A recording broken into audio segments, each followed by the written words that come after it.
My name is David Carlson. I am the founder, co-owner of CC Adapt. I am also the co-founder, co-owner of Next Generation Properties, and I am a 2L at Mitchell Hamlin School of Law in St. Paul, Minnesota.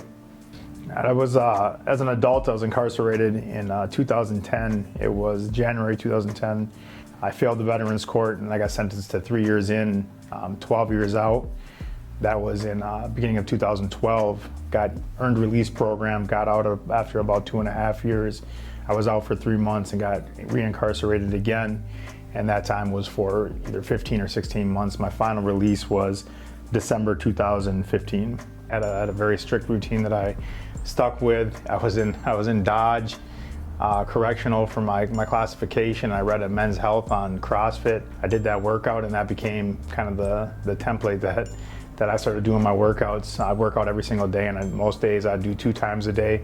I'd make my bed early in the morning. I never wanted the COs to see me sleeping or see me relaxing. I wanted them to see me working.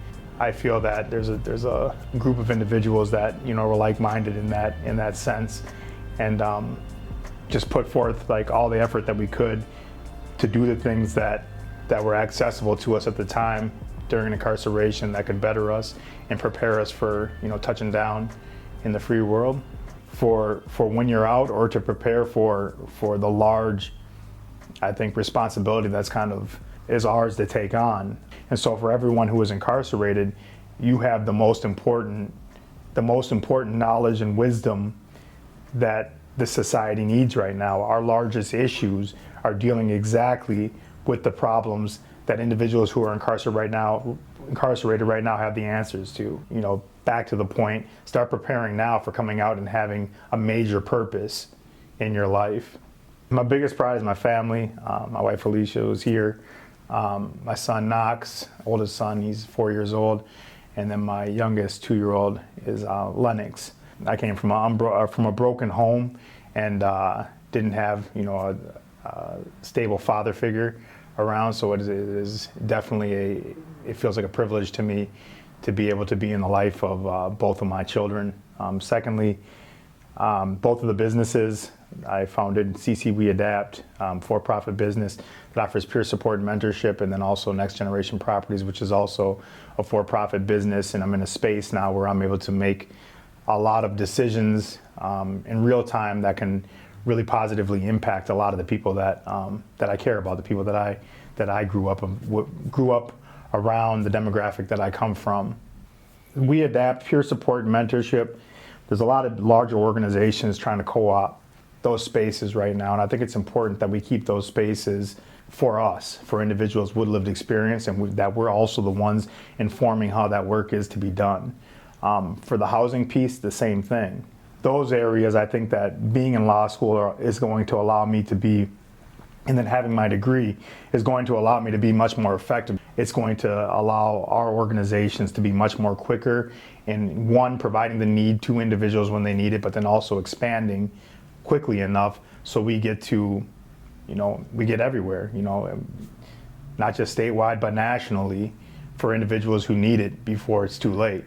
Me and Cedric, as part of Next Generation Properties, we had a individual who was moving into one of our properties. It was a woman and her 2 kids.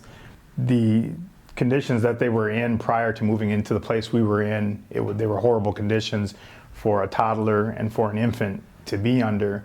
And so we decided, that night we were going to get them into the apartment. We're up in northwestern Wisconsin, so it's primarily, white populations up there, and the participant and their family were also white and from more rural community. So we stopped by a couple places from Facebook Marketplace that we had found, picked up some furniture, stuff like that.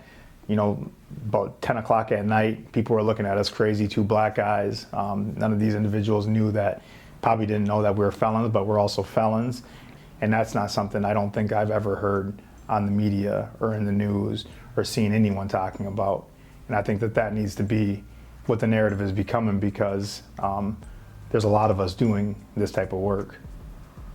I tell my younger self that being a man isn't measured by your ability to do harm to others. That was my That was my upbringing. I saw the males that I looked up to, they all were incarcerated, they all did violence. After living a lifetime of that, both, I did 2 tours in Iraq prior to my adult incarceration.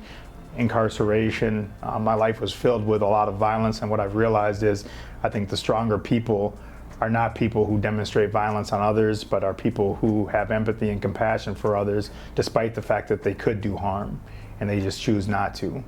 I can tell you from experience that helping others and serving others selflessly is actually a much more fulfilling way to live, and it is actually a much more sustainable way to live if you actually want to, live a life where you're taking care of the people you care about.